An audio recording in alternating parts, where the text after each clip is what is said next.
What's something that could take your life in seconds without most people knowing? Story one. There are a lot of things that could take your life in car accidents, severe health issues, or natural disasters come. But sometimes it's the small, unexpected things that we take for granted, like a bad reaction to food or an unnoticed medical condition. Life's unpredictable, so it's a reminder to appreciate every moment and stay aware of what's around us. I worked at a summer camp with a 20-year-old girl in great shape for 2 summers. No bad habits any of us knew of. Generally, just like a balanced and active person. She was babysitting a couple kids and just died. Maybe they found a reason, but it wasn't like they put it in her obituary, and it stays with me to this day. And frankly, I've used it as an excuse not to take care of myself. Something is going to end me no matter what I do. Story two. Carbon monoxide poisoning. My father-in-law likes to tell the story that he got his wisdom teeth pulled out on his first day at a naval base in Chicago. And since he was the last appointment the staff left right after he did, but they sent him home walking. And it was a couple miles to the barracks, and it was snowing. He caught himself at least once just walking in place. At one moment, he, in his substance-induced stupor, thought, I'm just going to lay down and rest for a minute and then start walking again. No. Boy, if you do that, they might find you 6 months from now. So he made himself keep walking, barely made it to the barracks, and obviously lived to accumulate many more stories and tell them all when we got together. Story three. Walking around the rear of an operating helicopter. The tail rotor blades are not very visible and don't register visually to humans. Likewise, if a helicopter is landed next to a rising hillside and the main rotor blades are operating, a person walking away from the helo up the hill can walk right up into the rotor arc. Helo pilots see both of these things happen too often, and from the cockpit, there is no way to get the person's attention when you see it about to happen. Helos don't have horns to honk. Story 4. Large pyrotechnic display shells. I am a licensed pyrotechnician and shoot 3 and up to 10 shells, the kind you see in big 4th of July shows. You learn that if I 5 or larger shell bursts and you are within 10, the pressure wave alone will hit your brain and end you. Frequently, I get called on prepping for shows to fix issues with shells, like external comets came lifting charge has fallen off. People ask if I'm ever afraid of what if they go off. I tell them if there is an accident, I will never know. Story 5. This one is New Zealand specific, but we have a plant called onga onga. It's a particularly toxic type of stinging nettle. A small sting won't end you, just hurt like hell. But if you don't know what it is, walk lightly clothed, as in wearing shorts, into a bush. It will end you. I guess it doesn't quite meet the in seconds criteria. But given lots of people hike solo, it does meet the nobody knowing part. Mostly wanted to mention because even amongst my fellow Kiwis, many don't know about it. Story 6. Swimming. A couple summers ago on a pontoon with friends. We were all getting back into the boat after a quick dip. I was going to be the last one in, but noticed the wind blew a hat from our boat into the water and was moving away. I'm a good swimmer, but after a few drinks, strong wind fighting me, and a boat playing music with no one looking at me, I realized how bad this could turn. I struggled to get closer to the boat with the wind picking up speed. Then I got nervous and my breath quickened. I stopped and shouted. No one looked at me the first time. But a few moments later, my buddy, grew up on boats, noticed and quickly got the boat over to me. Damn, that was scary. I feel like a minute or two more and I might have drowned. Story 7. I personally am allergic to morphine. Didn't used to be, but I guess I developed the allergy over the years. The way I found out was the hard way. I passed a kidney stone and I ended up calling an ambulance to get to the hospital. They were going to pop me with 4 milligrams of morphine in the ambulance on the way there, and boom! The second it hit me, hives started up my arm. So out came Benadryl as soon as possible. And I also found out that I'm allergic to coconut. Ate a piece of red velvet cake with coconut icing, and about 5 minutes later, I'm in the ER with a tube down my throat and an IV in my arm with tons of steroids and whatever else they gave me. Oh, and I'm allergic to any medicine with sulfa. Found that out the hard way too. Was prescribed Baxtrim and broke out in blisters everywhere. Story 8. Hitting your head, even if you have a helmet on. My dad was riding his bike this summer and fell off and hit his head. He wasn't going fast at all and was wearing a bike helmet. If he hadn't been riding with a friend, he would have died because he was immediately knocked unconscious and suffered a brain hemorrhage. He was unconscious and intubated for 4 days in the ICU. in the general area of the hospital for 10 days, in an inpatient rehab facility for 2 weeks, and did 3 months of intensive day rehab PT or OT or speech. He also broke his pelvis and clavicle. My dad was a super healthy, fit guy before the accident. He's now about 70% of normal.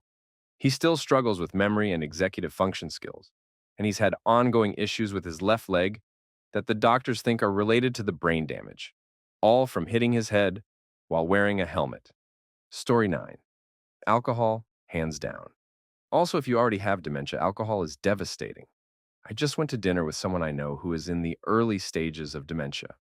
She sits down and has 2 of those mini bottles of wine in a little less than an hour. She got combative with everyone, lost control of her bladder in the bathroom, and peed all over herself. Had to basically get carried to the car and didn't know what year it was or who the current president was. She had to go to the hospital to get checked to see if she had a stroke. It was scary. I've been around a lot of drunks, but had never seen anything like that, especially with a relatively little amount of alcohol compared to other incidents. Story 10. Benadryl. I used to travel on Benadryl. I didn't initially set out to do it, but after taking 2 one night to sleep and then there another night and then 4, I realized that I enjoyed the funny sensations it made me feel. It was a different kind of high.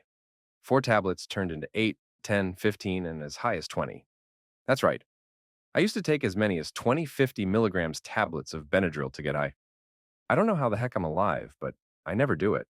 Benadryl is super dangerous if you abuse it. For a while, I was using Benadryl to basically self-medicate for insomnia. Only 1 or 2. One time I took 4, and I don't remember why. I think maybe I forgot I had already taken some, or the drowsiness didn't seem to be kicking in, so I took more, but man, I felt weird from that. I didn't trip, but I remember feeling like everything was slow motion, or like I was moving through molasses. I felt kind of panicked, but I couldn't move fast enough to do anything about it. Didn't like the feeling and have been very careful with Benadryl since then. Not being able to sleep, even when you're dead tired, just plain sucks. Story 11. Acetaminophen. Melts livers like ibuprofen, punches the kidneys. Had a 24 years old woman, young mom, take a bunch of Tylenol in a death gesture. Her verbal history, not my judgment. Got to tell her a couple hours later she was going into liver failure. She had no idea an OTC substance could be so lethal. God, that was a disturbing day in the ER. Docs were discussing her probable death as I went off shift. Lots of pro athletes with kidney damage due to heavy ibuprofen use to deal with their injuries. All medications have side effects. You need to know. Hi, doctor here who's a little worried seeing all the bad medical advice being given. Just because sumatriptan or Excedrin works for others doesn't mean it is safe for you. The important number to remember is 4,000 milligrams per day if you are healthy, or 3,000 milligrams per day if you have compromised liver function. The amounts refer to the total amount of acetaminophen for the day. Every medication you take should clearly spell out how much acetaminophen each dose contains. Keep track of that across all meds you take. Many over-the-counter cold meds and others contain acetaminophen that needs to be factored into the daily total. And as always, talk to your doctor about your specific case. Story 12. Not so much anymore, but spice. Can't believe there was a time it was sold at gas stations. I was tricked into smoking spice on a 15-minute break between classes in college. Some kid in my class that was a friend of a friend pulled out a pre-roll and told me it was weed. I hadn't really smoked much weed before that, so I didn't question it, and we ended up finishing the whole thing. I remember going back into the class and sitting down. Then my heart starts racing, and I get insane anxiety like I've never felt before. I start having a panic attack, and I grab my bag and run out the door. I ran to the train station across town to get home and realized my train wouldn't be there for another hour. So I ran over to the cathedral and considered asking the vicar for help, but instead I just crawled behind a bush near the door and cried. Eventually, I picked myself up and ran back to the train station, got my ticket, and tried to collect myself while I waited for the train to come. Eventually, it came and I was still having a panic attack, so I managed to convince myself that if I got on the train, it would end me. So I let it leave, and I stayed on the station for another hour until the next train home came. I managed to get on that one and rode it back to my hometown, ran all the way home, up into my room, and rode the rest of the worst trip ever out. Never again. Story 13. Diphenhydramine, Benadryl. With a high enough dose, it becomes a delirant. People that know this about it see it as a way to trip.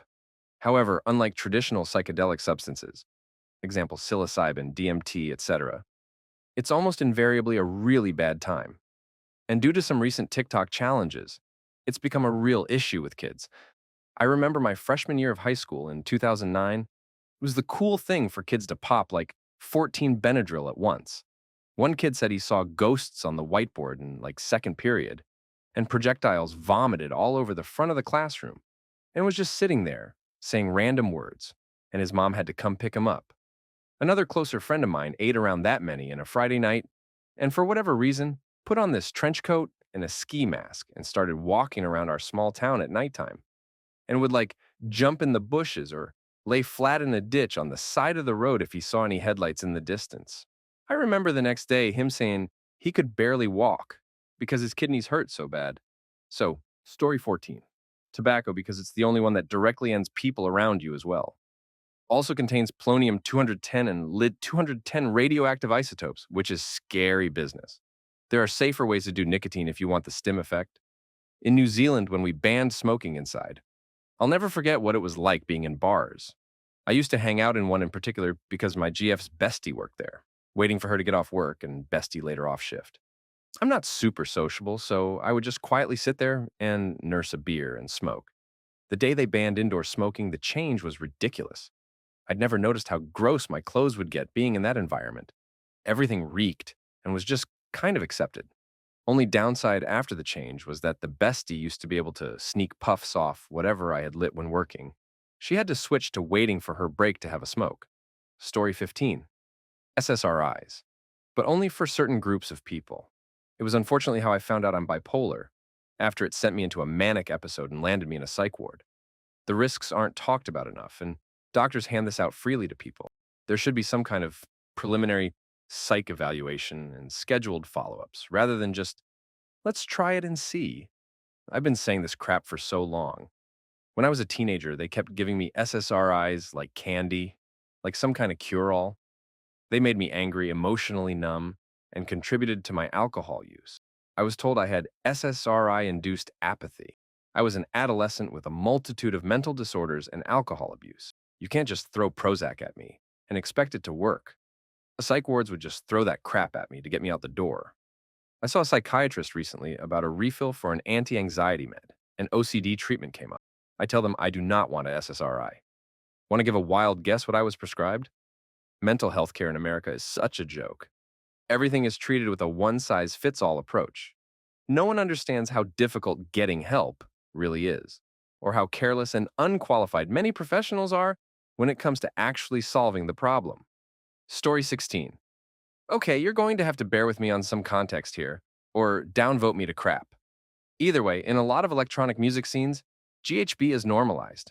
Most people know it's not safe, but a lot of people in the scene drastically underestimate just how dangerous it really is. Even when they see paramedics try to revive alive but completely unresponsive people who have odd. Anyone who's reading who likes G, God bless, and also use all harm reduction practices available. Know your source. Have a safe person. Measure your doses. Use a timer, track your doses. Do not for any reason mix with any other allergic medication. Have a contingency plan for if you or your friend hits the deck. Don't give it to or take it from people you don't know. Be safe out there, everyone. Story 17. Besides the common answer of alcohol and other normalized recreational substances, I'd like to add off-label Seroquel. It's one of the most prescribed off-label medications in the US. And when the only reason for prescribing it is sleep, it has devastating effect. Why on God's earth physicians think it's safe to prescribe an extremely strong antipsychotic for simple nighttime anxiety is wild to me. It destroyed my life. It was too late by the time I got off it. I begged and begged for 1 or 2 low doses of Xanax for rescue sleep. I just needed something that would put me to sleep safely in the moments where I couldn't sleep for 3 or 5 days. I didn't even want a daily script. Just a milligram a week, 2 times of 5 milligrams. Nope, too dangerous. Here's 300 milligrams of an antipsychotic that's not even approved for sleep. I now have devastating neurological problems, caused by it causing disability. Story 18. Tums.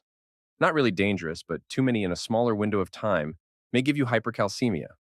In college, when I was dealing with gastroesophageal reflux disease, underweight 19-year-old from undereating but didn't know it then.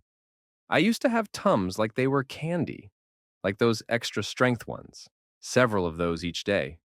Eventually, I started feeling like crap, and because it was during the whole COVID pandemic, the clinic at the school did not want to see me because I was having classic COVID symptoms.